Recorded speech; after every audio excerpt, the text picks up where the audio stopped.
छवि भार लागे झुके झुके परत रतनार नाम। ये ललित है, मगर ललित लेडी है।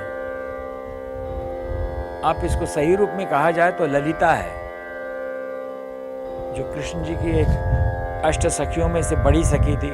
वो डांट भी देती थी कृष्ण जी को कि तुमने राधा के साथ अन्याय किया, ऐसा क्यों किया। शी वॉज द ओनली, अष्ट सखियों में थी, तो ललिता कह सकते हैं। ललित राग है। एग्जाम्पल किसका दूं, याद है? चलिए भैरव का देते हैं।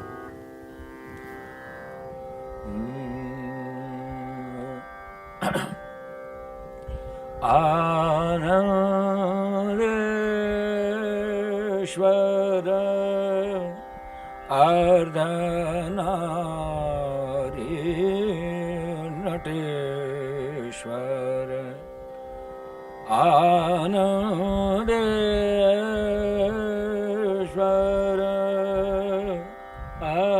अर्धनारी नटेश्वर प्रणमो परमेश्वर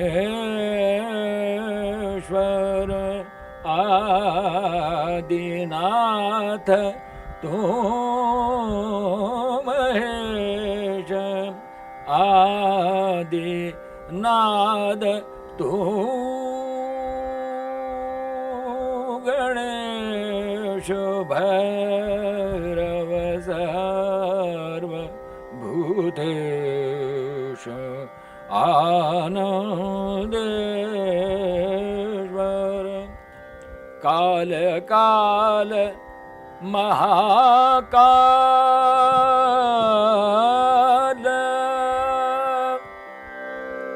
काल काल महाकाल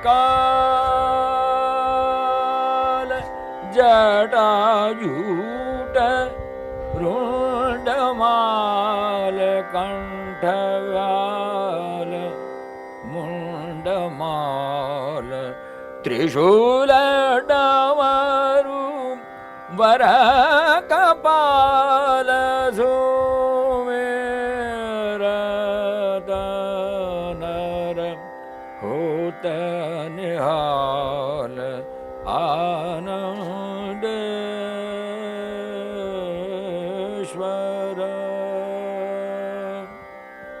ये भैरव है। अब ये कोशिश करके इसको मेल राग बना मतलब इस तरीके से प्रस्तुत करते हैं।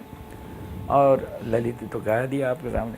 तो हमेशा ये राग और रागनियों में ये फ़र्क है कि जो अगर आपको आराधना ज़्यादा करनी हो उस वाले की तो उसको बहुत पसंद है।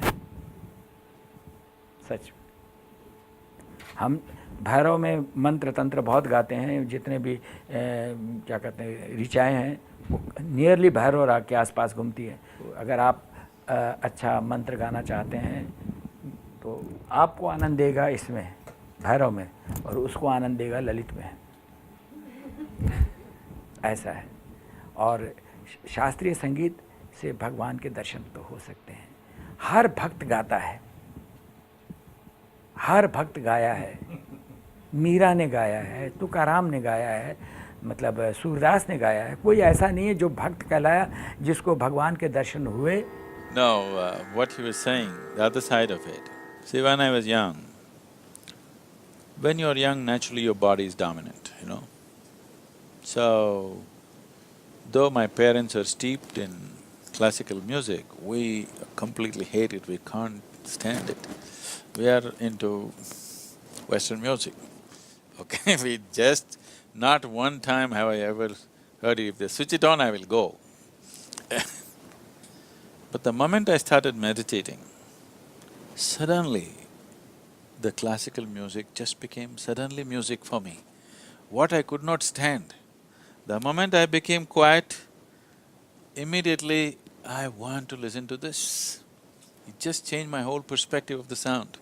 because I became silent within myself. Suddenly the Indian classical music became so important for me. And wherever it is, I'm just almost like a beggar, I'm going there to listen. Madurai Mani Iyer is my father's favorite voice. If they turn on Madurai Mani Iyer, me and my brother will run away somewhere. But once I started meditating, there was no way. This is the only thing I could listen to. All the other music just fell apart in my mind. So the connection between the right utterances of sound and meditation is so right there. बाबा जी ने खुद सिद्ध कर दिया कि मैं पहले I was addicted to western music and जब मैंने ध्यान करना शुरू किया, योगा करना शुरू किया, तो मैं पता नहीं कब अपने भारतीय संगीत में चला आया। तो ये तो पक्का बता दिया कि भारतीय संगीत इज़ द मेन संगीत है दुनिया का, कि जो आपको ऊपर उठाता है। जैसे किसी ने मुझको ये कहा कि आप कैसे डिसाइड करते हैं कि राग का टाइम ये है, बहुत साधारण बात है। अगर आप थोड़ा सा माइन्यूटली ध्यान करें तो हवा में वो स्वर घूमते हैं जो हमें राग गाना है, जिसको गाना चाहिए, रादर गाना है नहीं, गाना चाहिए, वो आपको स्वर हवा में सुनने को आते हैं। हमारा भारतीय संगीत साइंटिफिक भी है। साइंस ये है कि वही सुबह का ऋषभ है जो भैरव में है, वही शाम का ऋषभ है जो मारवा में है, वही शाम का ऋषभ जो पूरी धनाश्री में है, मगर तीनों अलग अलग है। एक ऋषभ, कोमल ऋषभ। कैसा साइंस है। और मैंने कहा ना कि हम लोग जो है 22 श्रुतियों में गाते हैं। हर एक राग की श्रुति जो है अपने आप बनती है। जिसको अच्छी सही तालीम है उसको सही अपने आप बनती है। उसको सोचना या कहना नहीं पड़ेगा कि भाई ये देखिए मैं ये श्रुति गा रहा हूँ। अगर उसने कहा कि मैं ये श्रुति गा रहा हूँ तो वहीं खंडित, मतलब ध्यान खंडित होके और वो श्रुति यूँ हो जाएगी। तो हमारा शास्त्रीय संगीत तो आराम से भगवान तक ले जाता है, क्योंकि ये वेरी शॉर्टकट रूट है। और इसमें अगर आपकी कुछ योग शक्ति आपकी मिल जाए तो अद्वितीय हो जाती है, उसकी डबल शक्ति हो जाती है, आपको रॉकेट में बैठा के ले जाएगा।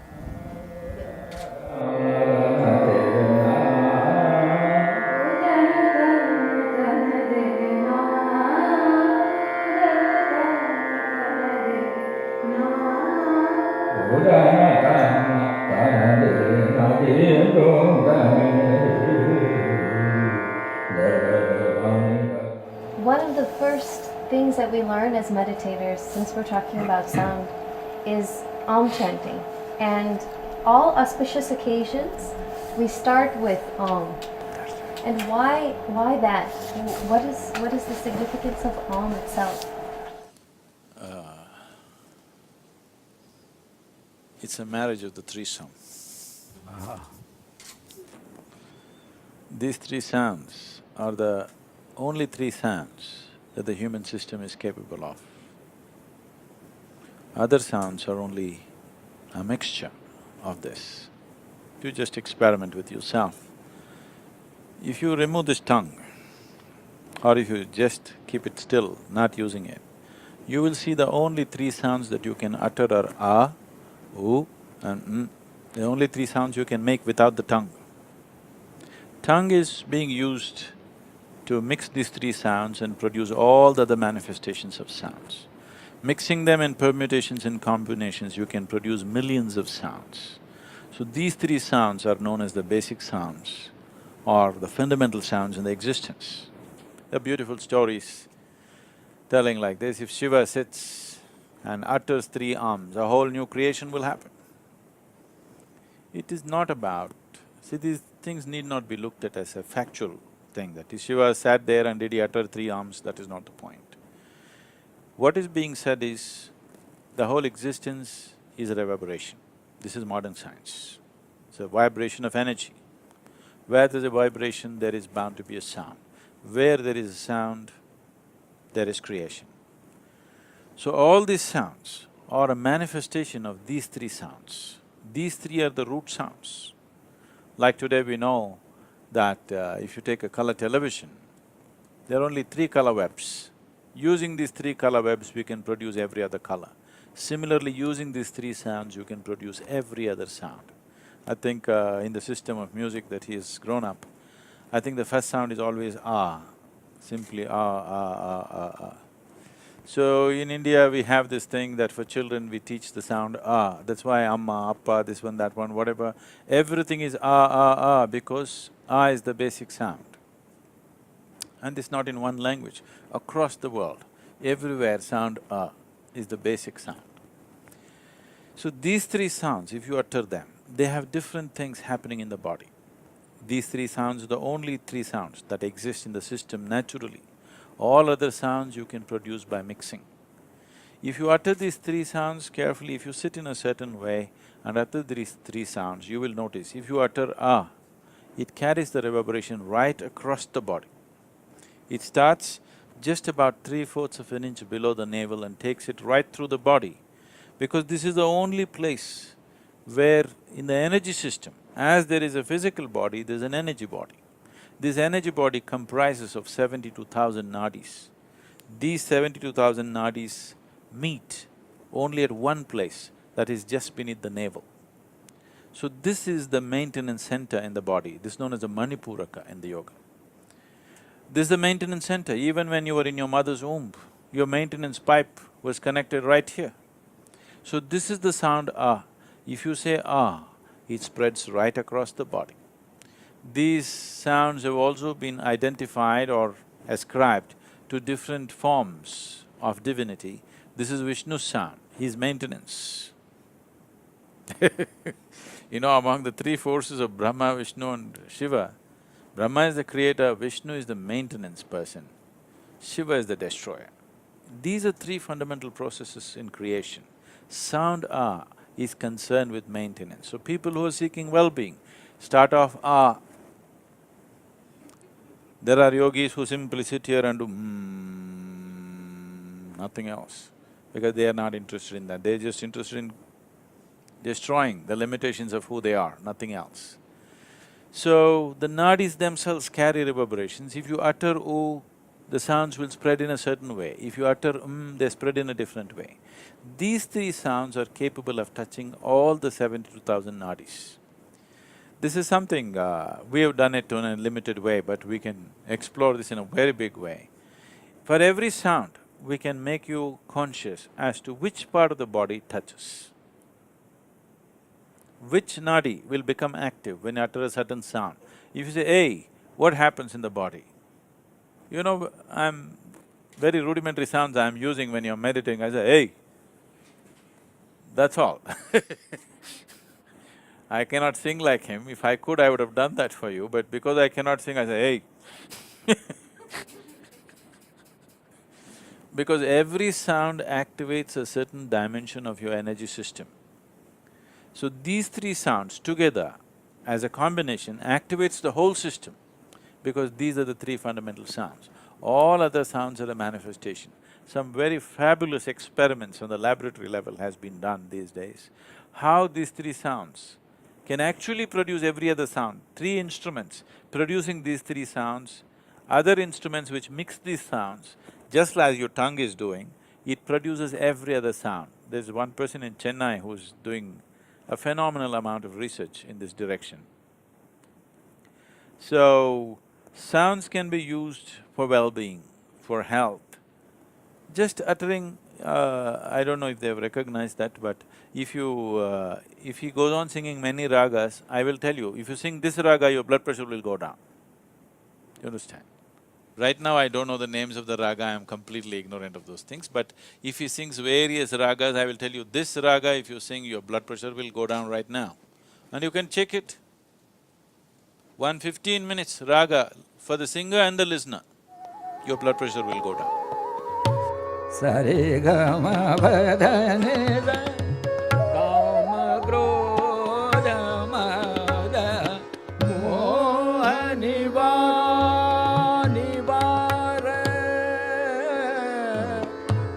kama krodha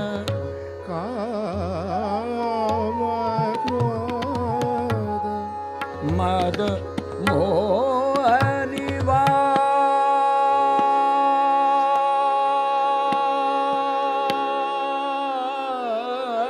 These people are experiencing in a concert. They may not be medically, measuring it, but people are experiencing, they listen to something and they become like this. They listen to a certain sound and become loving, they listen to a certain sound and become joyful, they listen to a certain sound and become aggressive. This is happening, isn't it? This is happening, isn't it so?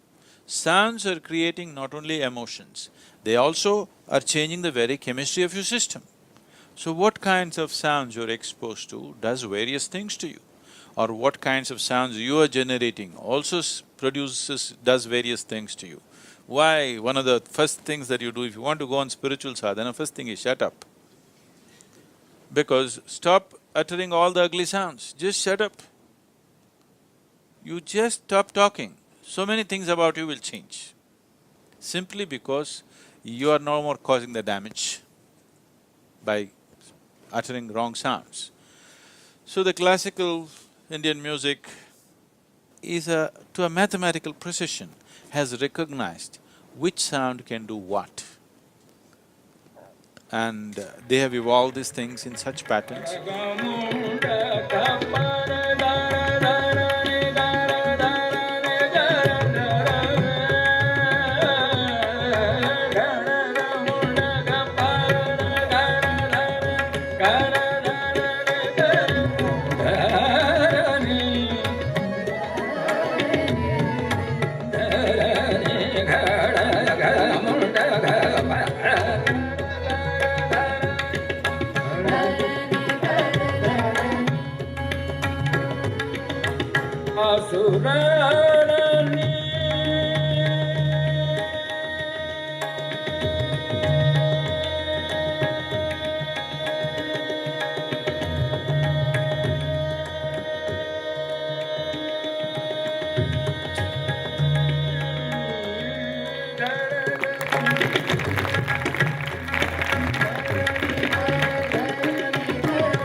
I feel unfortunately, there are exponents of music who know it by experience.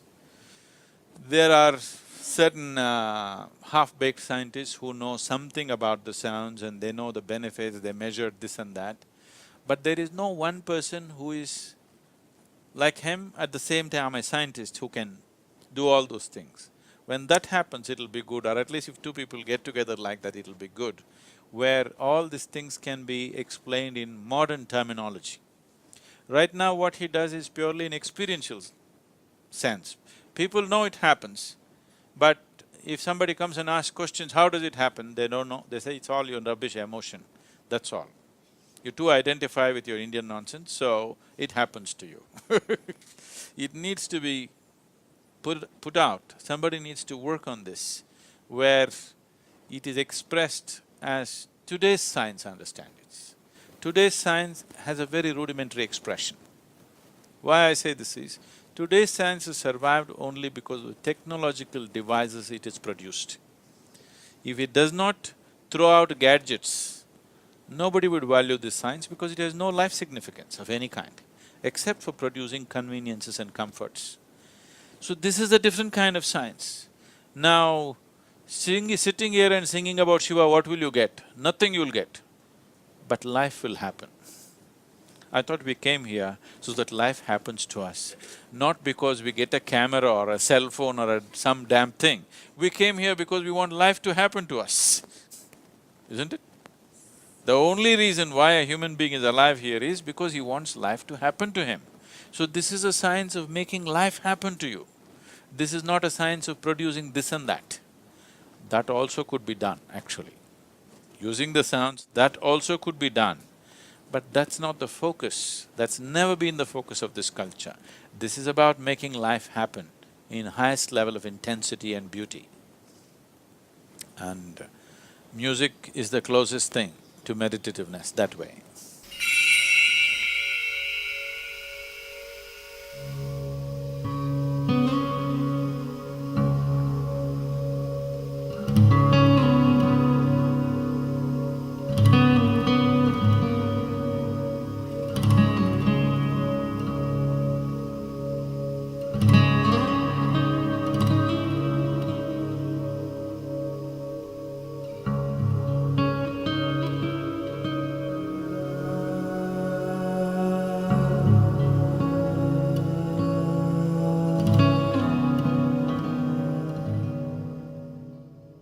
संगीत को हमेशा से भारत में योग का एक हिस्सा माना गया है, तो क्या आप ब्रह्म और योग को कैसे एक्सप्लेन करें? शुरुआत करते हैं, स्वर ही ब्रह्म है, यहाँ से शुरुआत होती है। जो स्वर है वो स्वयं में ईश्वर है, जिसको हम इंग्लिश में साउंड कह दें या कुछ कह दें। साउंड में इतनी शक्ति होती कि ब्रिज तोड़ देता है, एक बड़ा सारा सख्त ब्रिज, मगर वो मालूम होना चाहिए कि इसका सा कौन सा है, इस ब्रिज का स्वर कौन सा है। अगर वो पता हो तो उसको बहुत ज़ोर से अगर उस स्वर को लगाया जाए तो ब्रिज क्रैक कर जाएगा। दो तानपुरे, एक तानपुरा मिलाते हैं, उसमें दोनों स्वर अगर एक साथ हो गए तो एक तार टूट जाएगा, उसके ऊपर रुक नहीं सकते। कोई गाने वाला अगर एकदम एक्यूरेसी, आप हमको पता ही नहीं चलता कि एक्यूरेसी क्या है, हम इतने करीब चले जाते हैं फिर भी वो एक्यूरेसी नहीं होती है, समझे। जो गाने वाला या सितार वादक या सरोद वादक बिल्कुल सुर में बजा रहा, कहीं हमें भी पता नहीं चल रहा है, मगर जब उसका एकदम एक सुर लग गया कि ये सुर में लग गया तो उसका भी तार टूटेगा। ये उसकी शक्ति को झेल नहीं सकता, मतलब ये उसके एकात्मकता को झेल नहीं सकता, जो ब्रिज तोड़ देता है। मेरे पिताजी हम अजमेर में गा रहे थे तो एक स्वर लगाया, सा जिस भी स्वर से गा रहे थे, सा लगाया तो छत फट गई। एक एग्जेजरेशन नहीं है, मैं कहता हूँ कि अगर सही सुर लग जाए, उस छत का वो स्वर था, फट गई। इसको कहेंगे कि आपके गाने से हो गया, उसके गाने से हो गया, उसके बजाने से हो गया, नहीं, वो स्वर की वजह से हुआ।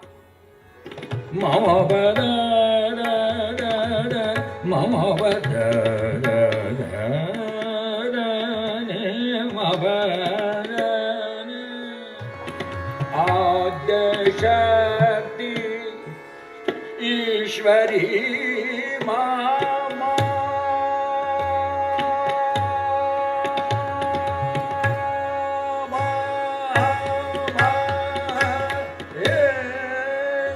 Sadhguru, can you explain how sound and science of yoga come together, or how sound and energy are connected? So let's go by the modern interpretation of this, today's science. Today's science clearly, the established science, not the new age science. The established science clearly states that the whole existence is just a reverberation of energy. Where there's a vibration, there is bound to be a sound.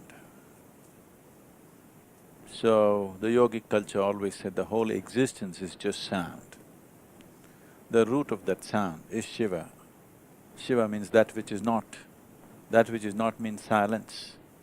So he is absolute silence. When he moved, there was sound. There's a very fabulous story about this, because this is a dialectical culture. Science is always expressed in the form of wonderful stories.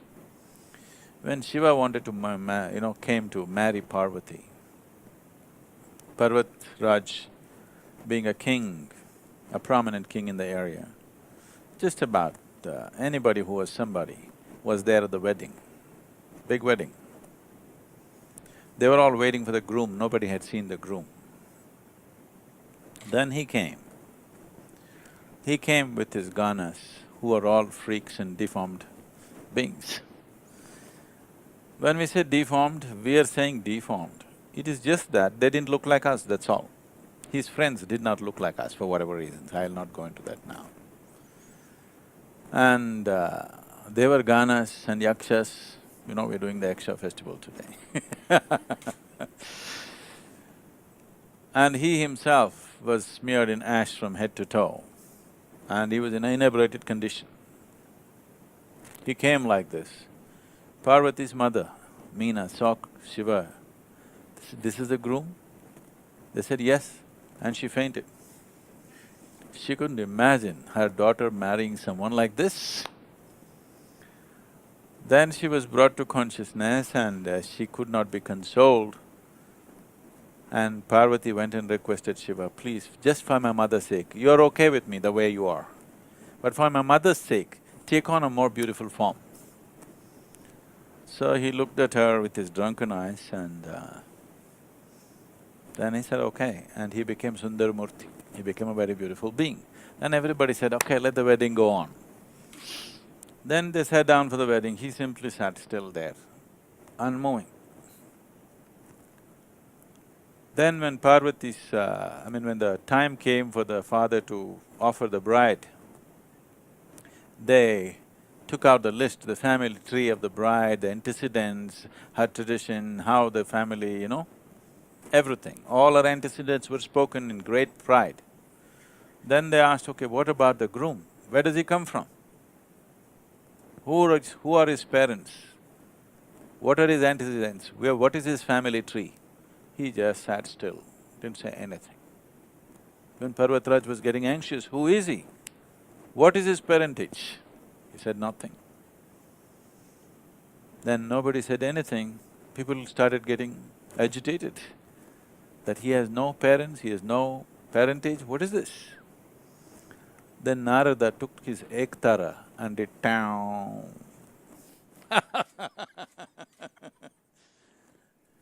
So, he is of silence, but if you have to know something about him, he's sound.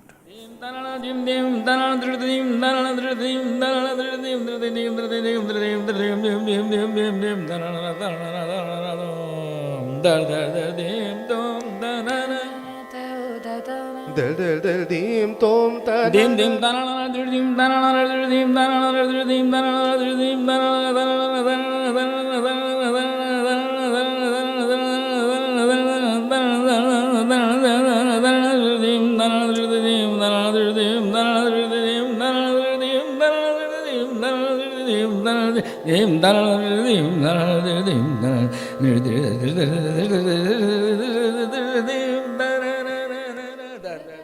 So, this story is not about a person, this is about the nature of the creation itself. From non-existence to existence, the first reverberation itself is a sound. This is not something that only we are talking about in the yogic culture, this is something that's recognized everywhere. Well, the Bible itself starts off like this. First there was a word and the word was with God and the word itself is God. Word is a human interpretation of a sound. Right now, I am only making sounds. You're making up the words because you assume you know English language. When he was talking, I'm sure Elizabeth was sitting there and it was just pure sound for her. There were no words for her.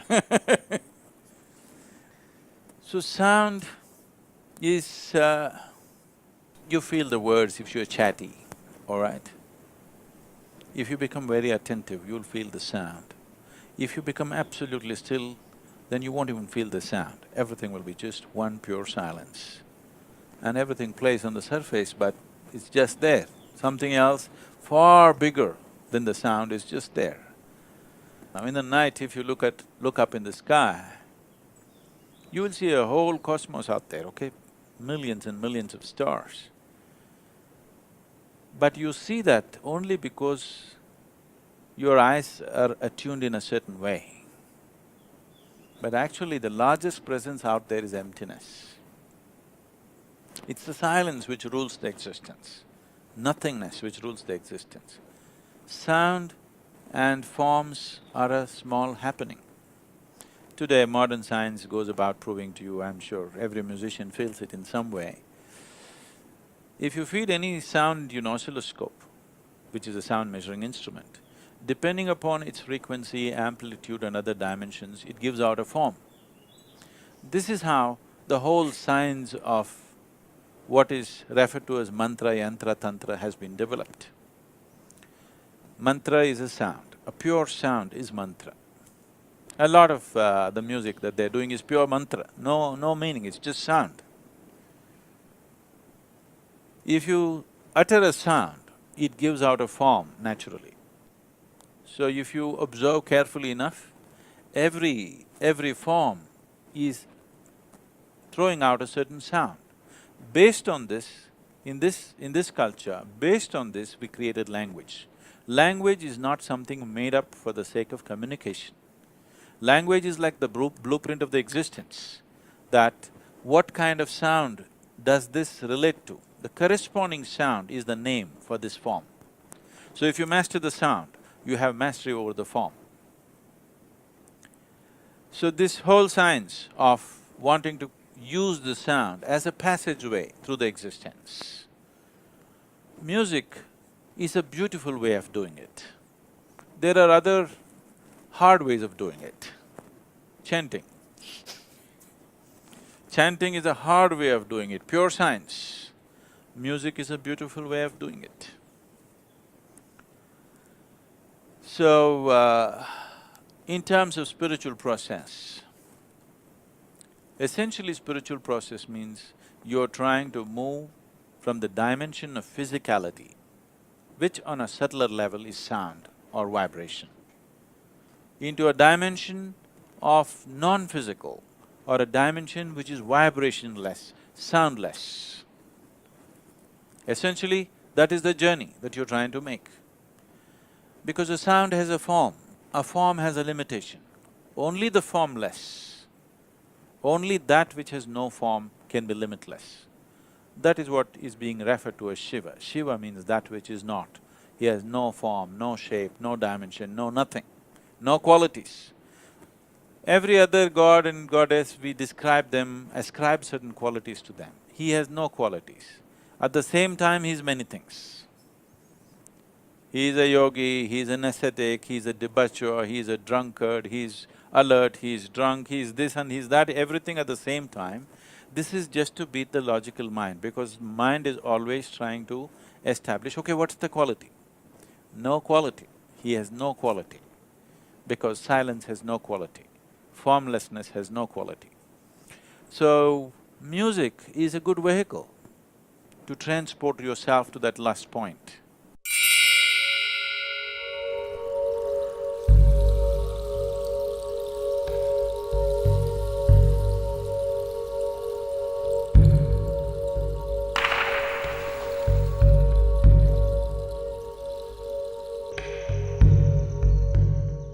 Sadhguru, I read in the Mystics Musings that you clapped at the time of Dhyanalinga consecration and there was a crack on the linga. Can you explain the significance behind that, and is it the sound or is it something else? You want me to clap now?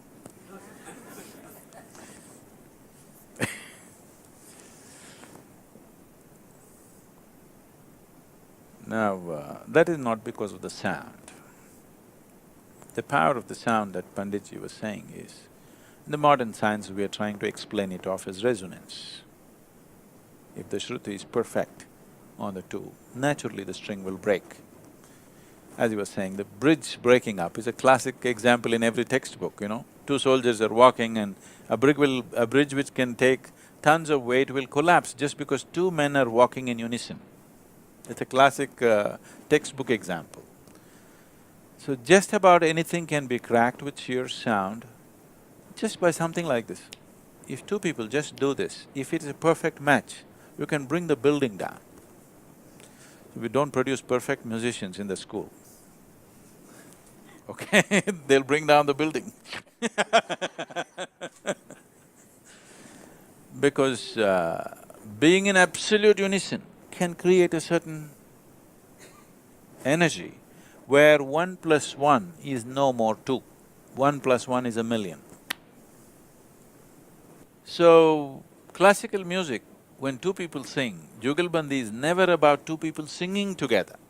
They're always setting this thing, because the musicians who crafted this music are aware, or if two musicians are absolutely perfect, they could cause damage to the physical structure. People may just attain, their bodies may break, it is possible. The whole process that you see in the existence is from non-creation to creation, from unmanifest to manifest. But the other process is also happening. Today, cosmologists have recognized a whole galaxy will collapse into itself and become nothing. It'll become a black hole, it's nothingness. And nothingness is recognized as the most powerful space in the existence. Today they're beginning to call it dark energy and whatever else. So essentially, sound is a certain kind of… it is the first step into creation, from non-creation. But yoga is about uniting that which is creation and that which is non-creation. The word yoga means to unite. To uniting that which is creation. Creation means a limited form. It may be a planet, it may be a solar system, it may be a galaxy, but still a limited form. In our perspective, it may be large, we may think the universe is unlimited. That's our perspective, an ant thinks you're unlimited. Our perspective of what is size is from the size of who we are. We are looking at something is large, something is small. Essentially, any form is a limited space. So, yoga means to unite that which is limited with that which is unlimited. So, what is a form? To make it formless. But at the same time, we don't want to lose our form, but we want to connect the limited with the unlimited. Yoga means, the other word is to yoke or to unite. So we want to yoke or unite the limited with the unlimited. We want to couple them in such a way that we have the experience of both. That is why we are teaching you Shambhavi. That means it's a twilight zone where creation and non-creation both happening at the same time within you. The process of creation is moving from unmanifest to manifest. But another dimension, which is even more important, is moving from manifest to unmanifest. So this is a culture which recognized the significance and importance of that and held that as the foremost process in the existence. That is why we hold the destroyer as the Mahadeva. Destroyer means he is moving the manifest into unmanifest. So he is held as the highest, because here we recognize that is the highest process. Making the unmanifest into manifest is a limited process. Making the manifest into unmanifest is the unlimited process. So that is the reason, though Shiva is a destroyer, he is held as a Mahadeva. So, cracking of the stone is not because of the sound. I don't even know if it made sound, it made some sound, but it's not the sound, it is a different process. Because if any energy happens at a certain scale, sound gets produced. Have you seen the airplanes sometimes, the fighter jets are going and when they break the sound barrier, boom, like a bomb it goes. All that happened is an object moved faster than what it was. From a certain limit, it crossed that limit of speed and suddenly there's an explosive sound, nothing exploded. See, nothing blew, all right, there's no fire, but there is sound. When a jet crosses the sound limit, there is no fire, there's no explosion happening, nothing great happening in the engines of the jet, but still you hear a boom because an energy is created. So, the energy is the basis of the sound. The sound is not the basis of the energy. It's the energy which is the basis of the sound. Because there is energy in this body, I can make these sounds, isn't it? But at the same time, sound is the basis of energy on another level. It is because of sound that energy has happened. When there is no sound, there is energy but it's unmanifest. It is simply there. So today, modern nuclear science is explaining this in a certain way. You can see virtual protons and virtual neutrons being created If you just as much as add energy outside, not connected to this chamber, if you just play energy around, you will see virtual protons get created. That means creation is happening in a absolute vacuum space. So, in a non-existence, which we are referring to as Shiva, existence is beginning to happen, the first play of energy. So we say this is Shakti. Energy is Shakti. Once she begins to play, creation begins to happen. The first form of creation is always the sound. So first there was word. And it's both ways. See, we always try to understand everything logically. Logic always moves step by step. Creation does not move step by step. There's no point trying to logically put it on a blackboard and say, this how creation happens. It's a silly way to go. There's only one way. If you cave into yourself, use whatever. You use music, sound or a sledgehammer, use whatever the hell you want to use. But if you just cave in, then you know it. Om Namah Shivaya.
This form of music,